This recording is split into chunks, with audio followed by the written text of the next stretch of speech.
Il nous rejoint comme tous les vendredis, il est téméraire, c'est un courageux, il teste pour nous différentes disciplines. Et là, je dois dire, c'est un petit vénard, parce que le courage, il en faut, mais à moitié, vous allez comprendre. Bonjour Benjamin Verhofstadt. Bonjour Sarah. Vous avez testé pour nous un simulateur d'avion, de Boeing. Exactement, un simulateur de Boeing qui nous met évidemment aux commandes d'un Boeing 737. Pour la petite histoire, c'est l'avion le plus vendu sur la planète. Alors, on a tous rêvé un jour de devenir pilote, avoir un petit peu ce prestige de l'uniforme. Et bien ici, le simulateur de l'European Flight Simulator le permet pendant au minimum 30 minutes. Et comme c'est un simulateur, on ne prend pas trop de risques, quoi. Je veux dire, c'est pour ça que vous êtes vraiment vénard. Oui, voilà. Vous êtes courageux, mais à moitié, quoi. Voilà, c'est ça. Un vrai avion, je suis pas sûr qu'ils auraient été d'accord. Et en plus, eh bien, on commence par une petite séance de briefing pour être sûr. Et de la théorie. Bien. Voilà, de la théorie. Oui, alors, vous allez le voir sur les images, c'est un petit peu particulier parce que on vous montre ce cockpit qui est rempli de boutons. Il y a des boutons partout. Et on vous explique qu'il y a en fait un horizon artificiel. Et vous n'allez quasiment jamais regarder via votre hublot, mais vous allez utiliser cet horizon artificiel. Et là, vous allez tout simplement voir eh bien, votre vitesse, votre altitude, le cap à suivre, si vous prenez de l'altitude ou non. Ensuite, on vous présente les différentes phases de vol, on va vous présenter les différentes parties de l'avion, le rôle. Bref, il y a énormément d'informations pendant les 30 minutes, à tel point que quand on sort de là, on se dit un petit peu moi je vais... J'ai trop d'infos, j'ai pas tout retenu.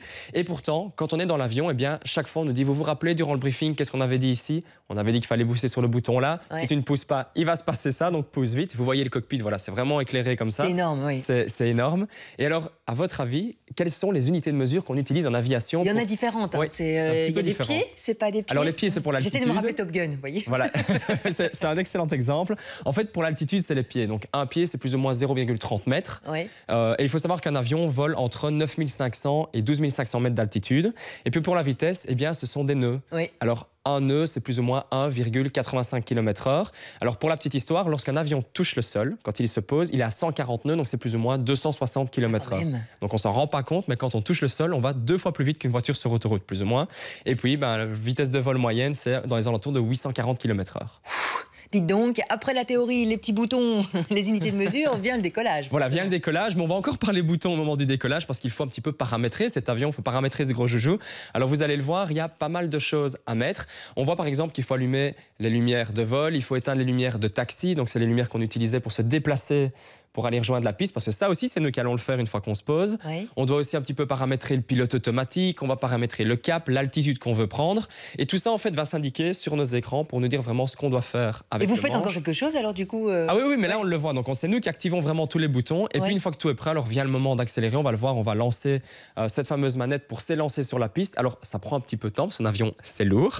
Et vous allez le voir, quand on est sur la piste, eh bien, on doit se diriger avec ce qu'on appelle le palonnier. Donc le palonnier, en fait, ce sont des pédales qu'on a au niveau de nos pieds. Pédale de droite, si on pousse, on va vers la droite. Pédale de gauche, vers la gauche. Et ça permet vraiment de garder l'avion sur l'axe de la piste le mieux possible, finalement, pour ne pas sortir de cette piste-là. Et au moins, c'est pas l'inverse. Vous voyez, comme dans les bateaux. Ah oui, non. Pour tourner à droite, il faut tourner à gauche. C'est ça qui est bien, c'est qu'on retrouve assez vite aussi ces réflexes. Et alors, regardez, on va voir tout doucement. Voilà, on prend de la vitesse. Et puis vous allez voir sur cette piste, on ne le voit pas, il n'y a pas vraiment de repère visuel, mais à un moment donné, le copilote nous dit, maintenant on atteint un point de non-retour. À partir d'ici, si tu freines, on sort de la piste. Donc on n'a plus le choix, maintenant il faut décoller. Et donc là, on a un petit stress. Alors on se dit, on va tirer tout doucement le manche. Alors c'est pas facile. Se sent vraiment on se sent, c'est ça qui est impressionnant. On se sent dedans, oui, parce que le simulateur en lui-même ne bouge pas. Mais comme l'écran lui bouge, eh bien on a vraiment l'impression d'être en mouvement finalement. Voilà, c'est parti, là on voit qu'on décolle. On va voir, il y a une petite... Voilà, cette image-ci, par exemple, c'est une image souvenir qu'on peut demander en plus lorsqu'on fait l'activité pour avoir un petit cadeau. Et vous allez le voir quand on va revenir sur l'autre plan.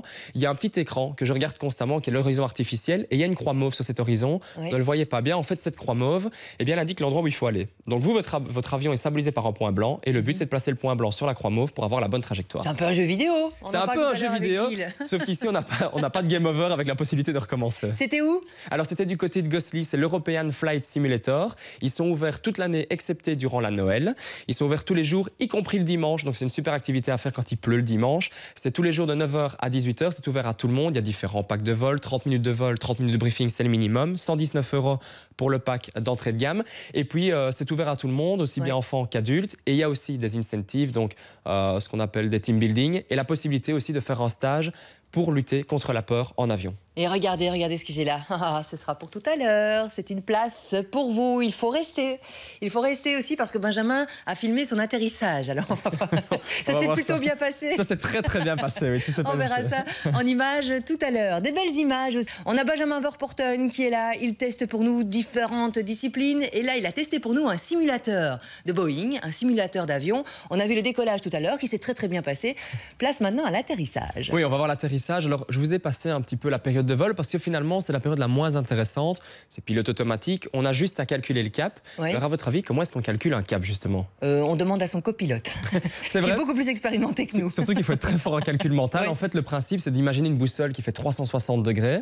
Et donc si on est au cap 22 et qu'on retire 90 degrés, on va pas arriver en négatif, mais on va redescendre après 360. Donc 0,22 moins 90 degrés, ça va nous donner un cap de 292 degrés. C'est à ça que servent les maths. Voilà, ça sert. Alors, moi, je me suis rendu compte que j'avais un petit peu trop séché les maths parce que j'ai vraiment galéré pour calculer mon cap. Donc, heureusement que j'avais mon copilote parce que sinon, on ne serait jamais arrivé à destination. Alors maintenant, ce que je vous propose, c'est, voilà, on est quand même arrivé à destination. On arrive à l'aéroport d'Ajaccio. Vous allez voir à quoi ressemble l'atterrissage. Et c'est assez amusant de se rendre compte un petit peu tous les systèmes qu'il y a aux alentours de l'avion pour vraiment permettre l'atterrissage. Oui. En fait, lorsque vous arrivez près de la piste, eh bien, je ne sais pas si on va le voir à l'écran. J'espère en tout cas, on voit vraiment la piste arriver. Oui. Et vous avez sur le côté 4 petites lampes. Alors ces 4 petites lampes, elles sont soit rouges, soit blanches. Oui. Voilà, là on voit la piste qui arrive. Et en fait, ces petites lampes, elles vont on vraiment... voit pas les petites lampes, hein. Si. On ne les voit pas bien, mais il faut imaginer vraiment 4 petites lampes de chaque côté de la piste qui vous permettent en fait de dire si vous êtes trop haut ou trop bas. Si elles sont rouges, ça veut dire que vous êtes trop bas et qu'il faut tirer un peu le manche pour reprendre de l'altitude. Et si elles sont blanches, c'est qu'il faut tout simplement redescendre pour vraiment venir poser l'avion. Et l'idéal, c'est d'avoir alors 2 rouges, 2 blanches. Ça, c'est vraiment, vous êtes sur la bonne trajectoire. On vient poser l'avion et une fois qu'on touche le sol, on freine. Tranquille, on a assisté, quoi. Ouais, mais c'est plus compliqué que ça quand même. En fait, le principe, c'est vraiment de se dire qu'ici, dans le simulateur, on n'a pas pris en compte toutes les conditions météo, par exemple. Donc, c'est déjà plus facile à ce niveau-là.